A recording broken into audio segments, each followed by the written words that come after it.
Voilà, bonjour ou bonsoir à tous, dépendant de là où vous me regardez aujourd'hui. Bienvenue à l'échange de cette journée. Nous démarrons aujourd'hui un point très important qui porte sur comment mener votre vie avec Dieu, la consécration chrétienne. Comment mener votre vie avec Dieu, la consécration. Pour cette introduction, ce que j'aimerais déjà gentiment vous faire part, mes chers amis et connaissances, mes chers frères et sœurs, c'est que nous devons savoir que le moment où nous avons invité Christ dans notre cœur, nous ne sommes plus appelés à mener notre vie comme on vivait avant de rencontrer le Seigneur. Pourquoi? Parce que Dieu a un agenda pour notre vie. Dieu a un agenda pour notre vie. Je ne cesserai de le dire ici que notre vie ne se résume pas à nos rêves ou à nos projets personnels. Au-delà de vos rêves, au-delà de vos projets personnels, Dieu a un plan pour votre vie.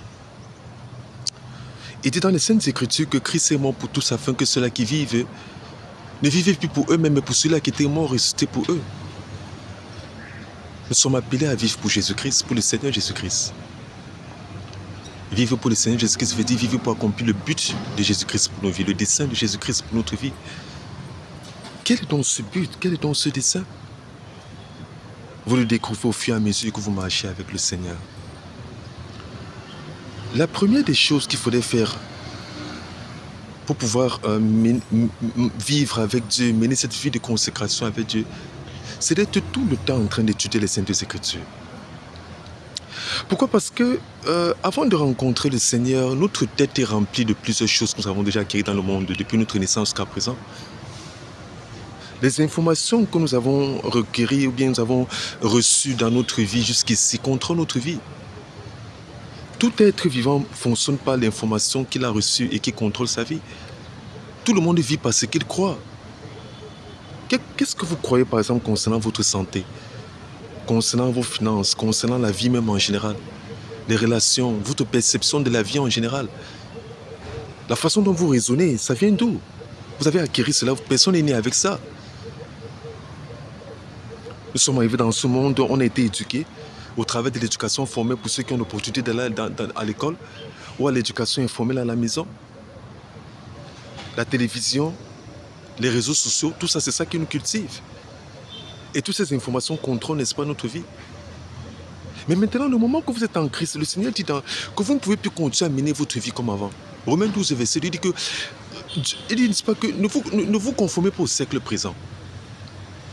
Ne vivez pas comme les gens du monde vivent. Dieu ne voudrait pas, il ne s'adresse pas ici à tout le monde, il s'adresse, n'est-ce pas, à ceux qui sont chrétiens de nouveau. Ceux qui ont décidé, n'est-ce pas, d'inviter Christ dans leur cœur comme étant le Seigneur et Sauveur. Il dit, je n'aimerais pas que tu continues à vivre comme tu vivais avant. Je n'aimerais pas que tu vives comme tous tes amis, tes potes et autres vivent.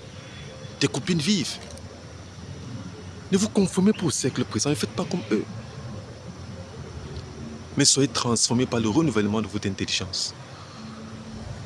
Ça veut dire que quand ma pensée doit être transformée, ma façon, n'est-ce pas, de voir les choses doit changer. La Bible dit, tel un homme pense dans son cœur, tel il est. Vous ne pouvez pas mener une vie différente de la façon dont vous raisonnez. Ça veut dire que quand Dieu cherche d'abord à changer votre mentalité, votre perception des choses, votre perception de la vie. Par exemple, quelle est votre perception de la raison de la vie? Si on vous pose la question maintenant, pourquoi est-ce que vous vivez? Certains pourraient dire, je vis pour mes enfants, je vis pour, je ne sais pas, peut-être comme parler toujours d'une cause, peut-être vous vivez pour défendre une cause sur la terre, je vis pour mes parents, je vis pour mon pays. Quelle est la perception que vous avez, n'est-ce pas, de la vie en général et des domaines de votre vie? Quelle est la perception que vous avez au sujet du mariage, au sujet du boulot? Pourquoi est-ce que vous vous mariez? Pourquoi est-ce que vous entrez dans une relation? Pourquoi est-ce que vous accouchez? Pourquoi est-ce que vous avez les enfants? Pourquoi est-ce que vous êtes dans les affaires? Pourquoi est-ce que vous courez après l'argent tous les jours? Dieu doit changer cette perception que vous avez. Et comment est-ce qu'il le fait? En étudiant la parole de Dieu tous les jours. Donc la première des choses que je vous recommande, c'est de passer le temps de qualité à étudier la parole de Dieu tous les jours. Afin, n'est-ce pas, que votre intelligence puisse être renouvelée. Et que votre vie puisse changer. Dieu ne peut pas marcher avec vous, bien vous ne pouvez pas marcher avec Dieu sans renouveler votre intelligence. Il faut, n'est-ce pas, qu'il modifie certaines informations que vous avez dans votre disque dur interne, s'il faut dire ainsi. Il y a des informations qui sont dans votre tête présentement que Dieu, n'est-ce pas, doit... Il y a certains dossiers que Dieu doit supprimer de votre tête et mettre d'autres dossiers. Il doit modifier certaines choses dans votre tête. Votre intelligence. Il dit ne vous conformez pas au siècle présent. Mais soyez transformés.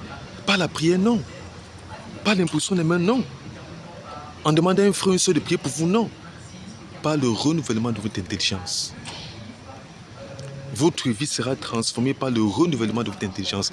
Et le renouvellement de votre intelligence, c'est votre responsabilité. Vous n'avez pas prié, Seigneur, change ma pensée. Non, non. Tout ce que vous avez besoin de faire, c'est de vous exposer à la parole de Dieu.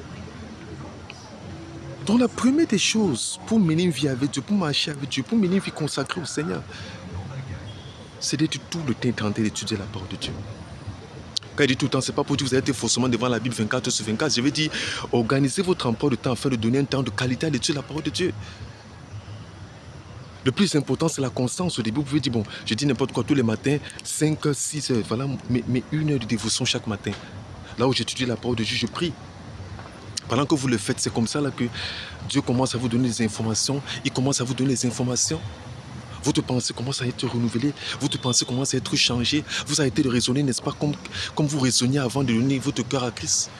Votre vie commence à être transformée. Quand on parle, n'est-ce pas, de la consécration, il s'agit, n'est-ce pas, d'une vie, n'est-ce pas, qui est pour Dieu.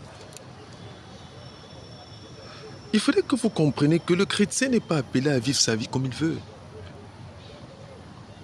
Nous ne nous appartenons pas en tant que chrétiens et de nouveau. Et puis pensons-y, est-ce que Dieu est en train d'essayer de nous priver de la jouissance de la vie entre guillemets?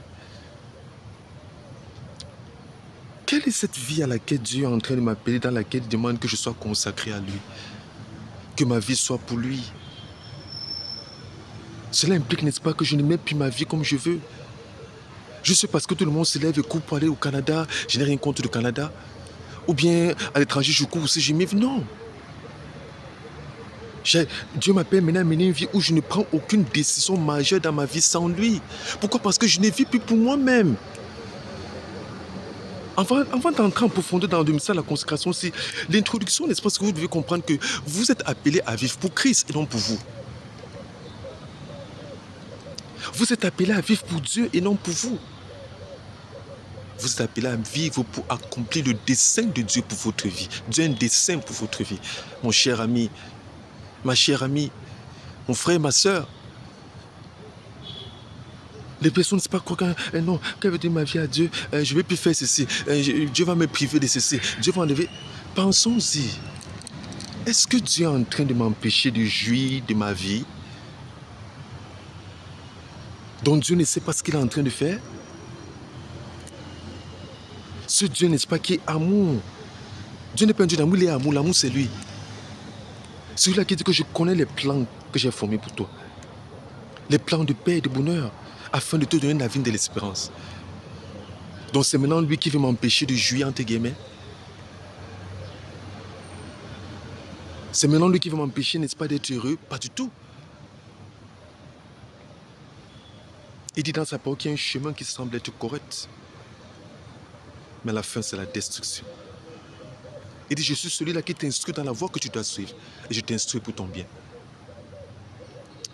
Ça, c'est juste une introduction. On va arrêter ici. On va continuer demain. On discutera ce sujet toute cette semaine. Très, très profond. Première des choses à noter déjà aujourd'hui pour mener une vie consacrée au Seigneur, marcher avec Dieu. L'étude constante de la parole de Dieu. Vous devez être constamment en train d'étudier la parole de Dieu. Afin que votre pensée puisse être renouvelée. En étudiant comme ça, de commencer à comprendre quelle est la volonté de Dieu pour votre vie. Et ce même verset, n'est-ce pas, dit afin que vous compreniez quelle est la volonté de Dieu. Ce qui est bon, agréable et parfait. Le même verset que j'ai écouté tout à l'heure, Romains 12, verset dit, n'est-ce pas, que afin que vous discerniez quelle est la volonté de Dieu. Dieu a une volonté. Il dit dans sa parole que je ne voudrais pas que vous soyez, n'est-ce pas, comme ceux-là qui ne me connaissent pas. Tout ce qu'ils sentent l'envie de faire, ils font. Le chrétien ne mène pas sa vie ainsi. Je ressens l'envie, n'est-ce pas, de faire n'importe quoi, je fais. Non. Afin que vous compreniez quelle est la volonté de Dieu. Et il parle même ici, n'est-ce pas, de 3 niveaux de volonté de Dieu. Ce qui est bon, agréable et parfait. Il y a la volonté, n'est-ce pas, générale de Dieu, ce que Dieu veut de façon générale pour ses enfants. Il y a la volonté permissible, c'est-à-dire que ce n'est pas ce que Dieu veut vraiment pour vous, mais parce que vous insistez, vous forcez, vous dites, ok, bon, vas-y. Il y a la volonté parfaite de Dieu. Et c'est là où Dieu voudrait, n'est-ce pas, que nous soyons tous.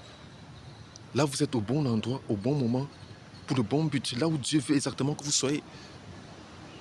On va prier. Si vous n'avez pas encore, n'est-ce pas, invité Christ en votre cœur, c'est l'occasion, n'est-ce pas, de le faire. Vous allez, n'est-ce pas, répéter cette prière après moi. Seigneur Jésus-Christ, je crois que tu es le Fils de Dieu. Je crois que tu étais mort à la croix pour moi et que tu as été ressuscité des morts pour moi. Seigneur Jésus-Christ, viens dans mon cœur. Entre dans ma vie. Sois le Seigneur de ma vie, le maître de ma vie, le capitaine de mon âme. Merci Seigneur Jésus pour le lavage total de mes péchés. Merci Seigneur pour la vie éternelle que je reçois maintenant et à partir d'aujourd'hui. Je marche dans la conscience de ma nouvelle vie avec toi. Amen et Amen. Alors, si vous avez fait cette prière de tout votre cœur, que vous l'avez vraiment pensé, sachez que Christ, n'est-ce pas, vous a entendu. Il a pris sa place à l'intérieur de vous. Tout ce que vous avez besoin de faire maintenant, comme je dis toujours, c'est de bâtir la relation avec le Seigneur. Au travers de l'étude constante de la parole de Dieu, la prière et en rejoignant un esprit d'assemblée, vous entourant des frères et sœurs. Nous parlons, n'est-ce pas, de la consécration chrétienne cette semaine. Vivre avec Dieu, vivre pour Dieu. Et on continuera demain. Que Dieu vous bénisse.